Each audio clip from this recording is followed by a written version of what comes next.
Okay, so thank you very much for joining me today. Today, I will be presenting around NCI and the criticality of data centers within the sector itself. My name is Ali Moinuddin. I work for Uptime Institute. Uptime Institute is the global data center authority. We have been helping organizations for over 25 years in planning, designing, building and operating data centers. We have certified over 3,500 data centers in over 120 countries. Our focus is on helping companies build resilient, available, secure, and sustainable data centers. So today, my presentation really covers what NCI means for the data center sector, and specifically looks at how NCI, National Critical Infrastructure designation, can really help organizations as service providers meet the requirements of both regulators but also end customers. So what I'm going to really talk to you about today is the rapid global expansion of CNI status that's been assigned to data centers. Certainly, Uptime has been tracking the evolution of regulations across the world globally. And at the moment, we're tracking over 40 different countries that have actually designated the data center sector as CNI, very similar to healthcare systems, transportation, finance, logistics, power generation. So it's taken some time for regulators to wake up to the fact that data centers are now underpinning every part of modern day living. Secondly, we're seeing a lot of regulatory convergence. European Union, and particularly UK, have been leaders in terms of really driving the NCI, national critical infrastructure, or even critical national infrastructure assignments to data center service providers, whether they're hyperscalers, co-location service providers, but also critical national infrastructure of large enterprises which are important or critical to the economies of nation states. So we start to see a convergence across multiple regions around the requirements that are placed on either data center service providers or data center users.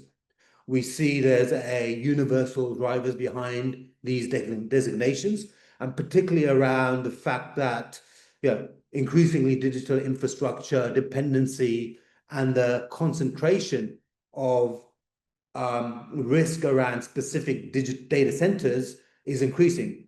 We also see in parallel that more and more companies and regulators are reporting increased level of cyber threats, and particularly around data centers. So as we know, data centers are now, as I stated earlier, critical to most economies, and we're now only seeing that regulations is catching up to that criticality.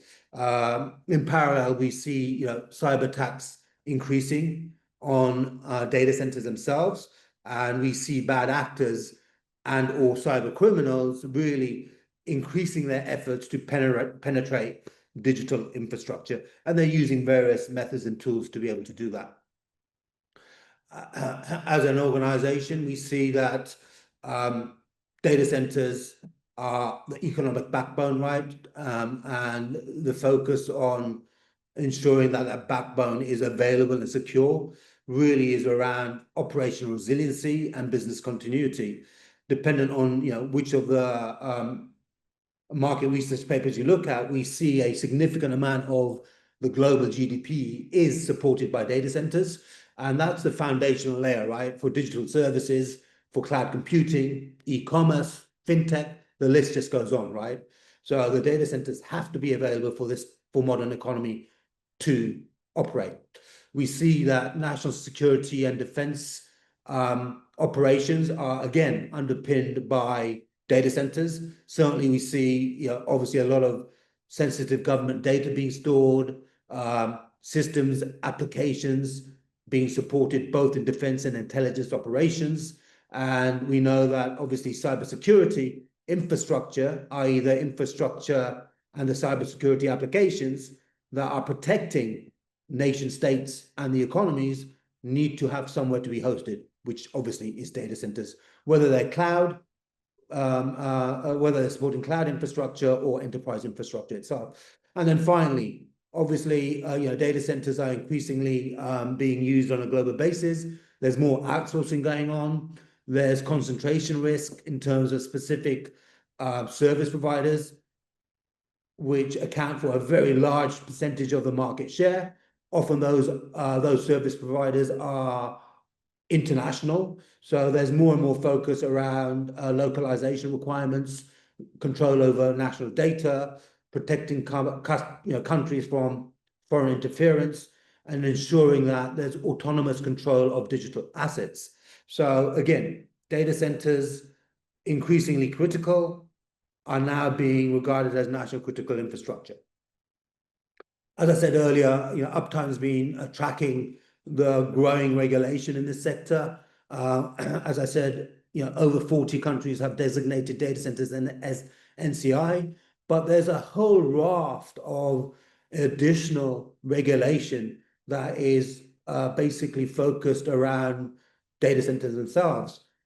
Foremost, global safeguards, right? So international regulations are really focused on protecting and mitigating cyber attacks on physical infrastructure, the software systems, the processes that they support. We see that national regulators are basically approaching it either with a blunt instrument, i.e. there's a very specific requirement for compliance. There are specific enforcement criteria around regulation, around the operational resiliency of systems and processes supported by data centers. We see compliance penalties varies. Here in Europe, there's specific fines associated with non-compliance. In most jurisdictions, we see that as a trend. In North America, there's less of a regulatory environment kind of oversight and less financial penalties, but we see more and more compliance penalties appearing specifically as regulators are assigning the NCI status to digital infrastructure. Historically, we've seen financial leadership in this area, where financial sector, most lately DORA legislation and various other localized legislation looks at the data centers that are being deployed by financial institutions.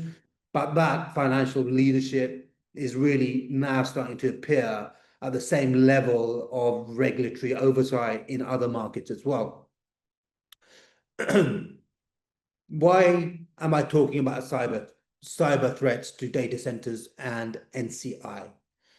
What we see as an organization is a continued issue around cybersecurity, around digital infrastructure. There's been a lot of focus historically around data center, around securing IT, endpoint devices, software, network architecture for enterprises. That focus is now turning to data centers.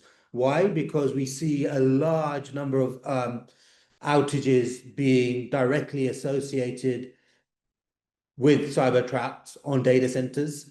We see that that number has almost doubled over the last 2 years. We see that there's significant issues around software patching, around third-party risk, around network segmentation and micro-segmentation, OT systems that have been deployed 10, 15, 20 years ago and haven't been updated, and issues around security authentication, all around data center infrastructure, not the IT that's hosted inside the white space, but around the systems that are operating the data center on a day-to-day basis. What we see from our research from the Uptime Intelligence function is some of these outages are lasting much longer due to the time-consuming recovery process, which may involve rebuilding systems, using clean data and uncorrupting data itself. While we see the downtime associated with typical outage increase, for cyber attacks on data centers specifically, we see some can be as long as 25 days. we certainly see a lot of organizations now thinking about how they bring the data center into their business continuity planning, how they drive operational resiliency, and what measures they can take on really protecting the cyber attacks, so the data centers from cyber attacks. However, we also see physical attacks on data centers. Here you can see from the chart, there are a significant number of issues or outages created by fiber and network connectivity. Not all fiber cuts are deliberate, but we have seen that there's physical attacks on fiber infrastructure. And again, organizations need to really think about, yes, the data centers, but also the interconnectivity that modern applications need, and the fact that more and more applications have more than one compute venue or are hosted or supported by more than compute venue. So I touched on the fact that there are physical vandalism issues. What we see as a organization is that companies are trying to do their best to really anticipate attacks. They're now starting to harden their data center infrastructure, and the NCI designation has really driven that focus over the last few years. Obviously, on a global basis, there's many different approaches to the NCI designation. There are various different regulatory bodies which are taking the lead, from the NIS2 directive. They're taking the lead from localized requirements around operational resiliency of various regulated sectors. I mentioned earlier, financial sector, government sector, healthcare sector, but all of these are starting to converge, and we're seeing a real trend into the types of requirements that the NCI designation is being placed on data centers and users of data centers. So what we see really is the global regulatory wave across all continents. There's major cybersecurity and data protection regulations that are enacted in Europe. As I said, NIS2, DORA, the CER registration, UK Cybersecurity Bill, the Americas, as well as Middle East and Africa, as well as Asia Pac, are all enacting regulations specifically, yes, around cybersecurity, but a lot of that is pointing specifically to data center infrastructure, service providers who are hosted on data center infrastructure itself. There's certainly a concentrated timeline of enforcement. Significant regulation activity started in 2022. We saw a ramp up of that in 2023 and 2024, but certainly we'll continue to see more regulation appearing. And certainly there's comprehensive coverage around those cybersecurity domains. So, regulators are asking for data center operators to be aware of the risks. They're asking those organizations to really understand the type of risk and the impact of that risk.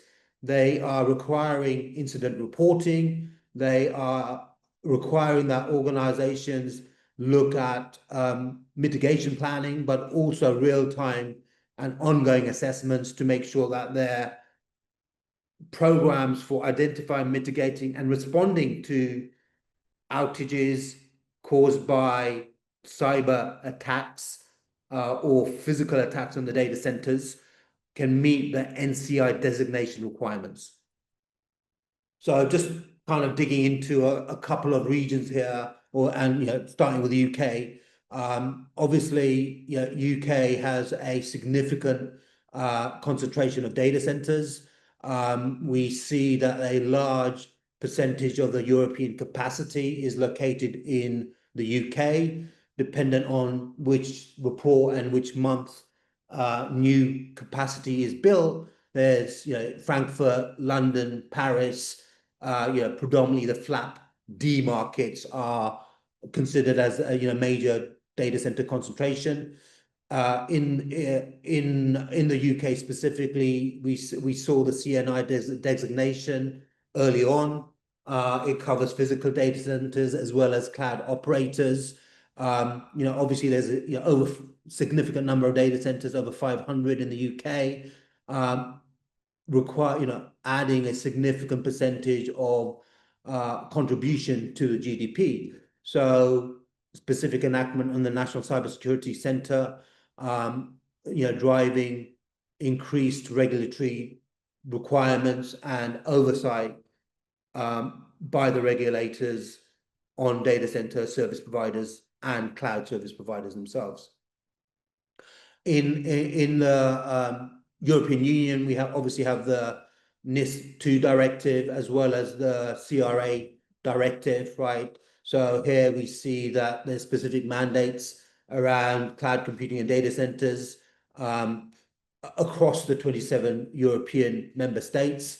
There's strict compliance requirements, 24-hour incident notification, risk management measures, supply chain security assessments, as well as regular security audits and testing. So it's no longer viable and allowed to say, hey, we have a plan.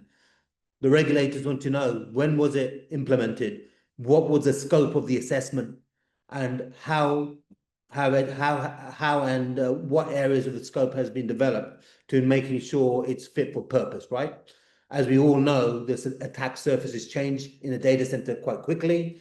Technology implementation changes, capacity components may be changed, there may be new software installed, new BMS or SCADA systems implemented, new network capabilities or remote control capabilities added to a data center or remote control management. These are all potential vectors for cyber attacks. So really the regulators want to make sure that the assessments that you're implementing are fit for purpose.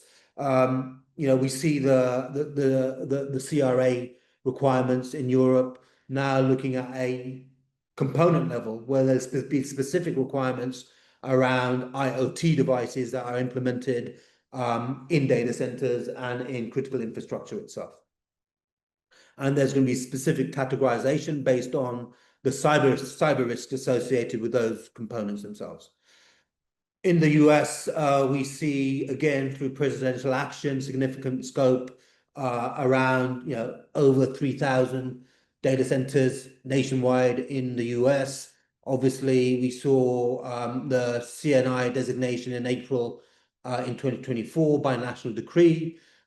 We see more and more focus as literally billions of dollars go into data centers, if not trillions, to support AI infrastructure build out. Those have to be secured against cyber threat, at both the IT and the OT levels, as I described earlier. In terms of implementation, we see three direct approaches from the regulators. So mandatory designation, sector-based approach, and risk framework approach. So the mandatory designation have a strict approach and legal requirements. I mentioned those few earlier. There's compliance and regulatory oversight and enforcement penalties. The sector-based approach is more of a balanced model combining industry partnerships, information sharing, voluntary practices, and some elements of mandatory requirements. And then you have the risk-based frameworks, as I mentioned earlier, which are the most flexible approach. There's tiered requirements, really distinguish critical and important assets and proportionality as far as the control is concerned. So, but certainly there's a significant trend in the same direction, which really is encompassed by these four areas. So operational resiliency, proportionality, criticality, and concentration risk. If we look at operational and resiliency and criticality, the focus here really is maintaining continuous operations, protecting critical infrastructure that underpins essential services and national security. When we're looking at concentration risk management, this really addresses the vulnerabilities created when critical services or indeed infrastructure are concentrated in limited location, right?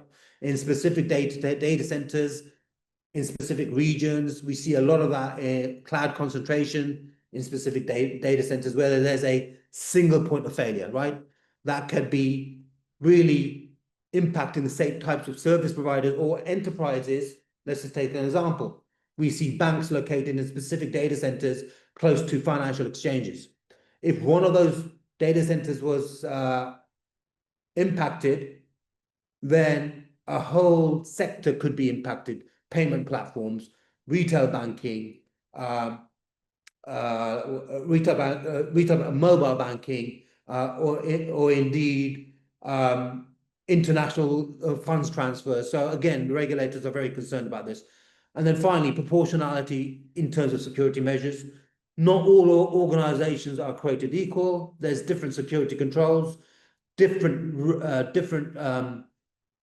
risk appetites, and certainly different levels of criticality of different back office and front office services that you have to really take into account before you set up the controls around the data center itself. So coming on to the common compliance requirements, certainly there's significant focus on cybersecurity, hence the focus on this presentation on cybersecurity. There's technical security controls and risk management controls that need to be applied, ranging from multi-factor authentication to encryption to network segmentation, I mentioned earlier, to third-party risk management. We see the requirement around incident responsing and business incident response and business continuity. That's really requirement to share information with the regulators, but also other organizations within your within the sector that you operate in. Root cause analysis, post-incident reporting, and disaster recovery plans and backup and restoration capabilities. As I mentioned earlier, third-party risk management is key in a lot of regulation where supply chain governance and organizational accountability is key, where vendor risk assessments have to be conducted, third-party audits have to happen, and the management of the supply chain security, you need really board-level oversight to make sure that you're not inviting risk in by outsourcing to third parties. And this is obviously very relevant co-location. We see many of our co-location service provider partners and clients, should I say clients actually, saying that they're being asked many more questions by enterprise around the security controls and the business continuity controls and plans around the data center physical asset itself. So, a lot of organizations would consider that the regulation is a burden on them, but it can also be used as a way to improve, right? And to be able to leverage enhanced security and government support. For example, there's priority threat intelligence sharing, there's early warning systems for cyber threats, there's access to classified briefings, and there's direct linkage and support to government channels and incident responses, right? So that's all beneficial for the data center sector to support themselves and their clients. And then you have operational and competitive advantages, right? You can be participating in security exercise. You can be really learning for best practice in best practice forums. You can get technical assistance. You can also use it as a way to demonstrate your commitment to security by engaging regulators and making sure that you can be assigned, in some countries, preferred vendor status. So also participating in the CNI scheme will give you clarity. What is the regulation? How does it impact me as a business, as a data center? For enterprises, what can I demand from my service providers, right? So there's clarity in some cases, not all cases, in terms of the climate requirements. There's standardization in terms of framework. There's specific defined government engagement channels. And there's also ability to discuss legal liability considerations and, again, support your business as well as meet the CNI requirements. So in terms of the challenges, I've talked about burdens, right? Yes, there's additional overhead, there's additional personal training requirements, there's some technology investments, but really, as we continue to see more and more outsourcing to data centers, co-location cloud, as we continue to see the evolution of the technology stack, the AI infrastructure, the reliance on technology and IT for operations of businesses, there's going to be an increasing focus on securing that infrastructure, right? So if you can move first, we're not going to have a choice as a sector. So we're going to continue to have to focus on supporting the regulatory requirements, but also increasing customer requirements around data center security and cybersecurity.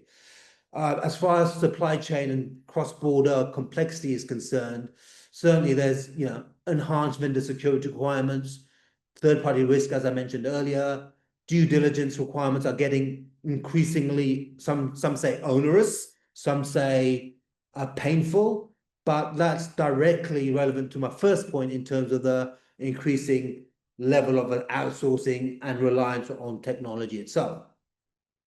And then finally, we see, a talent gap emerging.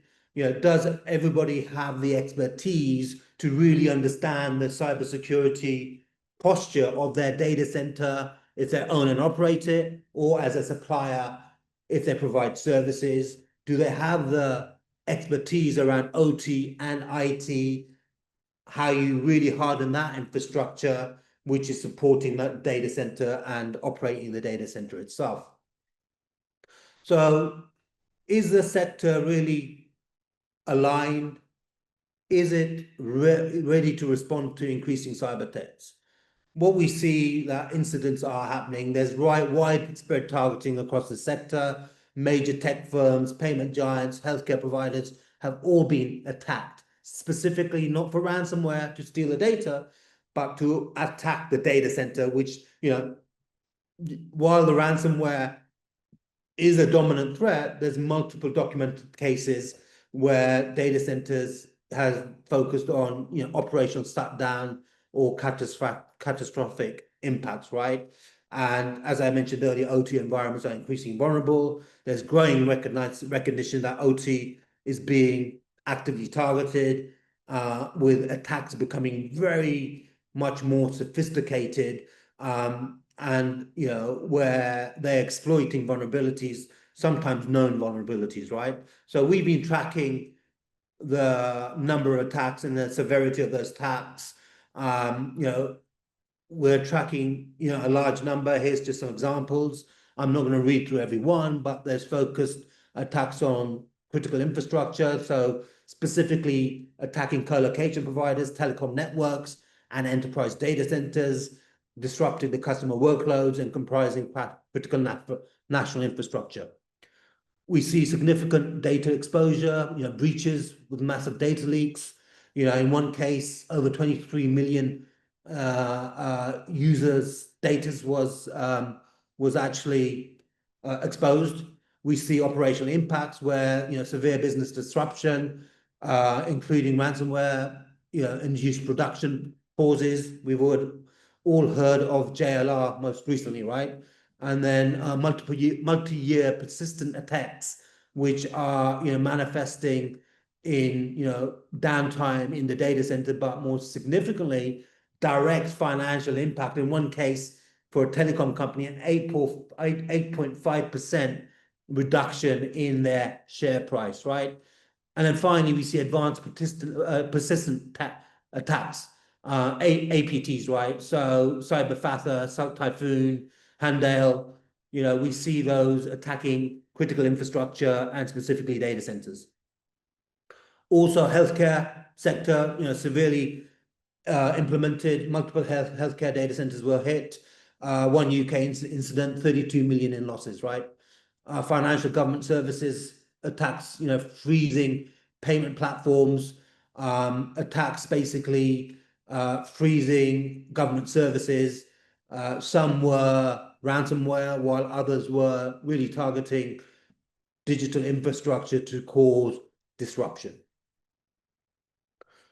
Our focus has been to support organizations to harden their data centers, right? We see, as I mentioned earlier, IT and OT attack services are evolving. We see from the chart here that there's many different attack vectors, malware, phishing, social engineering scams. All of these can both impact your IT and OT. On the left, in blue, is IT. On the right is the facility side. We know more about the IT and cyber. That's where the focus has been globally for organizations, protecting cloud, IT, hardware, SaaS. They have, thousands of threats per day, right? But it only takes one to get through the system and impact the infrastructure and the applications. On the right, we see facilities, equipment, and OT. These are far more susceptible to cyber attack. Why? Because most of them historically are not secure by design. There's nowhere near the level of attention and investment that historically been applied to the IT side of the equation inside of the white space. So certainly, as I mentioned earlier, insecure OT networks, BACnet, Modbus, etc. A lot of them do not have any native security. There's often software and tools that are supporting them, which are outdated and unsupported. So, whether there's a IT or OT attack, we see significant lateral movement across the data center, bypassing air gapping. Often we're told that, hey, our systems are air gapped, but what we see is through the outsourcing of services that allow remote control, remote management, sometimes those third parties can become an attack vector. So certainly a lot more focus has to be placed around the OT side of the equation. And then we also see, compromised third-party vendors who are bringing in equipment, plugging in equipment.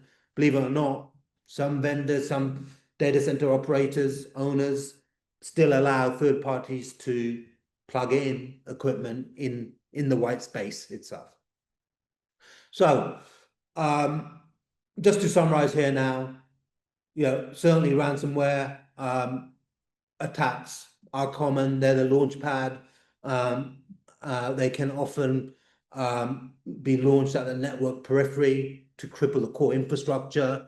In some extreme cases, causing equipment and data losses that can lead to business failure. Per my slide outlining the cyber attack, right? OT focused attacks. This is really focused on OT environments, highly vulnerable IT and OT integration, exposed networks, equipment, capacity components, where organizations are exploiting CVEs, some known vulnerabilities, and targeting operational systems. Supply chain, I've talked a lot about that. I'm underlining it again because this is a main focus of a lot of the CNI regulation. And then the advanced persistent attacks that I talked about earlier. What's the bottom line here, right? You cannot outsource risk. As the regulator that focuses on NCI, they demand accountability. So accountability remains with the regulated entity. Whether you're a colo service provider, whether you're cloud, whether you're an enterprise, you could still become part of that national critical infrastructure. While your third-party vendors, platforms that you're outsourcing to provide you the service, your organization still retains full regulatory accountability. So historically, this was focused on the enterprise, right? We now see the regulation still requiring enterprise commitment and requirements, but now turning its focus to the suppliers, the vendors providing these services. So the regulatory environment requires you to have a hold on your third parties. The third parties must comply if they are deemed critical to those same regulatory requirements. You can't outsource that risk, and your reputation is at risk, and you have full financial responsibilities. Vendors have some responsibility, often covered and limited by their SLA.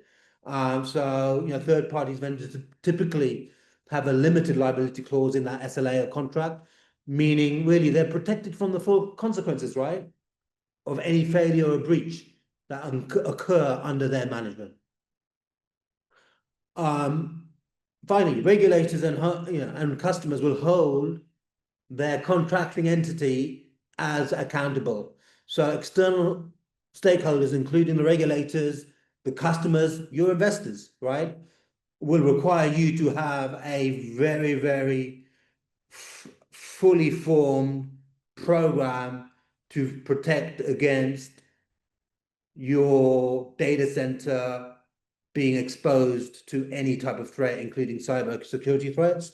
And more focus is around security breaches or compliance violations, right?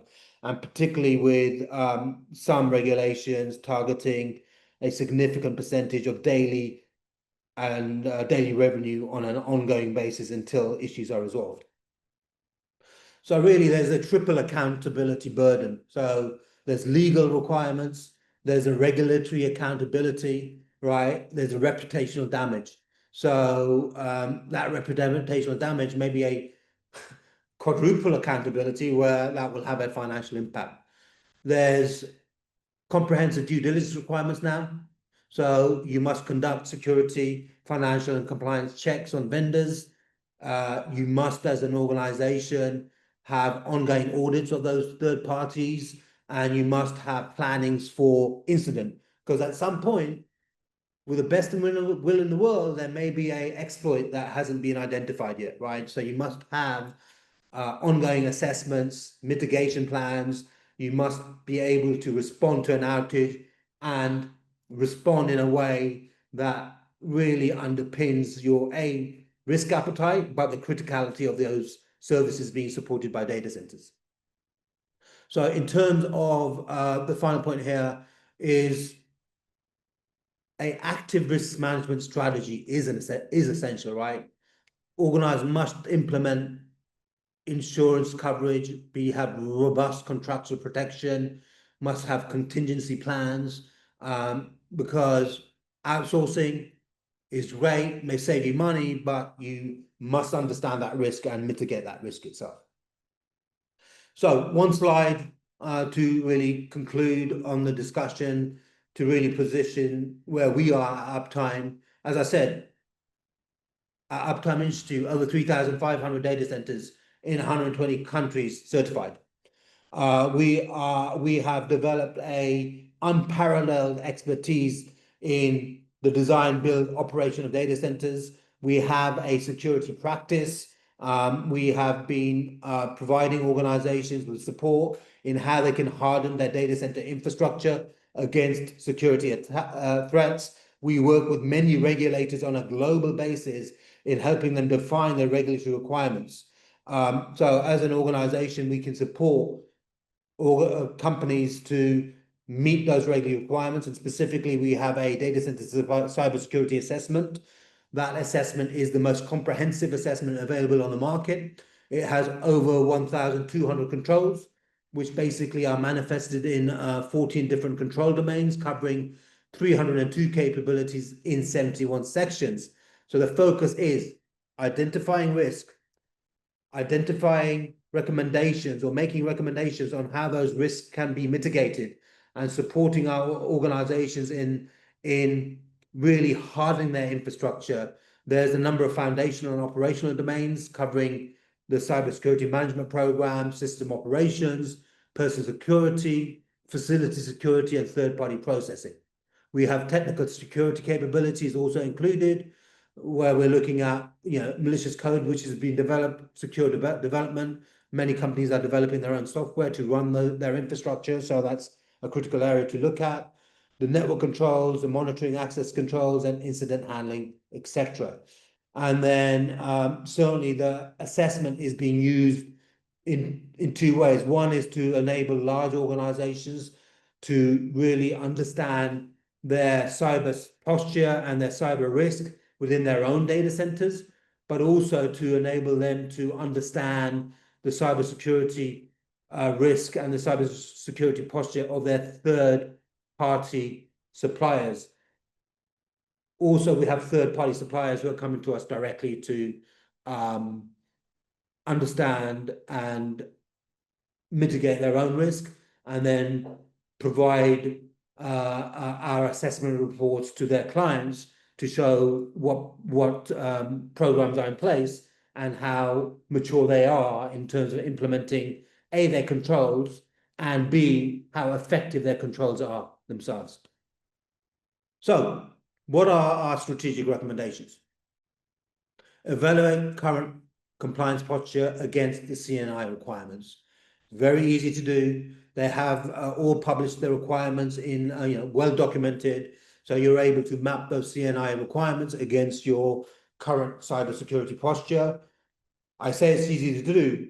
The question, when is the last time you had conducted a detailed cybersecurity assessment on your OT and IT infrastructure of your data center? Develop a roadmap to meet the regulatory obligations. So we see ratcheting requirements of the obligations around CNI. We see that the cybersecurity, cyberspace is a fluid and a dynamic environment. It is ever changing and fast moving. There's advanced, persistent, new threats being manifested on a daily, weekly basis. So you really have to keep tabs to those requirements to make sure you can basically meet those requirements as they evolve. Allocate resources for those security assessments. Make sure that you have the resources in place to be able to build the programs, implement the controls, and measure the effectiveness of those controls internally, but also there's obviously third parties like Uptime that can do that for you, right? Establish relationships with regulatory authorities. A lot of the regulators want to learn, right? They want to learn from the community, the ecosystem. So they give plenty of opportunities to engage individually through forums, through specific channels. So take that opportunity to engage with them, because the closer you are to them, the better you'll understand what their requirements are. Because don't forget, when they issue a requirement, it's broad enough to apply to most or all organizations that are under the regulatory regime. So they can't be prescriptive. If they need to be able to meet the requirements or actually convey those requirements to a wide audience, different sizes, different business models, different services provided. So again, that in the engagement will allow you to participate, influence, and meet those requirements. And then finally is basically, there's plenty of materials available. Uptime has an intelligence function that is really tracking the regulatory environment, but also tracking how organizations are responding to that regulatory environment. So, track those regulations, look for sources that can help you not just meet those regulations, but also look at that threat landscape, right? What's happening in terms of the threat landscape and how our data centers being implemented. So with that, I would like to conclude on my former part of the presentation. Happy to take any questions. Amazing. Thank you, Ali. Unfortunately, we are actually out of time for questions. We've eaten into the next speaker's slots quite a bit because you had a lot of information there. I didn't want to cut you off, but I do really appreciate it. And I appreciate the presentation. I appreciate you being with us here today. But yeah, thank you.